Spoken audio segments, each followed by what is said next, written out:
चंद्रगढ़ का श्रापित खजाना बहुत समय पहले की बात है।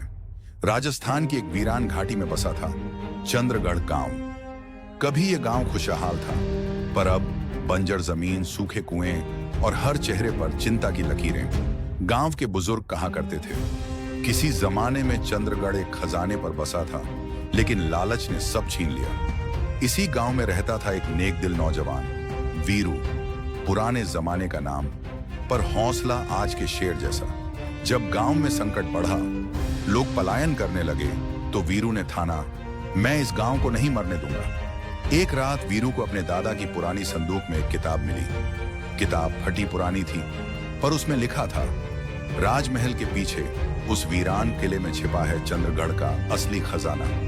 पर रास्ता आसान नहीं, हर मोड़ पर मौत है और किले की रखवाली करती है एक रहस्यमयी आत्मा। वीरू डरता नहीं था। सुबह होते ही निकल पड़ा, अकेले, खाली हाथ, पर सीना गर्व से भरा हुआ। कुछ दूर चलने के बाद एक भयानक जंगल मिला।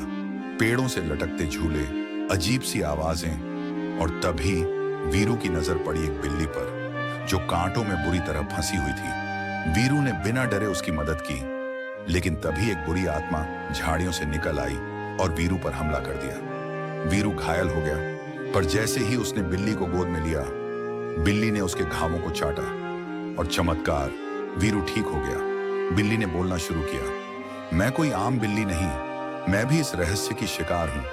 कई साल पहले मैं एक लड़की थी जिसने खजाने को ढूंढने की कोशिश की, लेकिन आत्मा ने मुझे श्रापित कर दिया। वीरू ने पूछा, अब क्या होगा?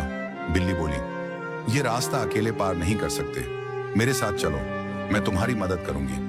बिल्ली वीरू को एक झोपड़ी में ले गई। वहां एक जादुई डंडा रखा था, जिसके बारे में किताब में भी लिखा था। अब दोनों निकल पड़े।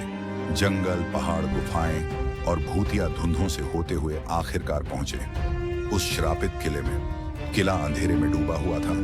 दीवारों पर अजीब चिन्ह, टूटी मोतियां और गूंजती फुसफुसाहटें। बिल्ली ने डंडा हवा में घुमाया और दरवाजा खुल गया। भीतर एक विशाल कमरा था, जिसमें एक जादुई खजाना रखा था। सोने के सिक्के, रत्नों से भरा एक हार और एक चमचमाता पत्थर। जैसे ही वीरू ने हार उठाया, किताब की आखिरी लाइन चमकने लगी, इस हार से गांव के सारे संकट दूर हो सकते हैं। वीरू ने बिल्ली की ओर देखा और कहा, अब गांव बच जाएगा। रास्ता कठिन था, लेकिन उम्मीद और विश्वास से भरा। जब दोनों गांव लौटे, तो वहां का दृश्य बदला हुआ था। कुएं में पानी, खेतों में हरियाली और लोग चमत्कार पर विश्वास करते हुए। लेकिन कहानी का अंत इतना सीधा नहीं। जैसे ही वीरू ने हार को मंदिर में रखा, अचानक जमीन कांपी, आसमान काला हुआ और मंदिर की मूर्ति फट गई। वहां से निकली एक भयानक आत्मा। जो मेरा था, वो छीनने की सजा अब पूरी दुनिया भुगतेगी। गांव वाले भागने लगे, पर वीरू डटा रहा। उसने डंडा उठाया। बिल्ली ने आंखों से इशारा किया, घंटी, मंदिर की घंटी। वीरू दौड़ा और पूरे जोश से घंटी बजाई। आत्मा की चीखें गूंजने लगी और देखते ही देखते वो राख में बदल गई। गांव बच गया। लोगों ने वीरू को गले लगाया और बिल्ली को देवी का दर्जा दिया। पर जब वीरू ने किताब का आखिरी पन्ना खोला, वहां लिखा था, एक और खजाना है जो अब तक किसी को नहीं मिला। वीरू ने बिल्ली की तरफ देखा।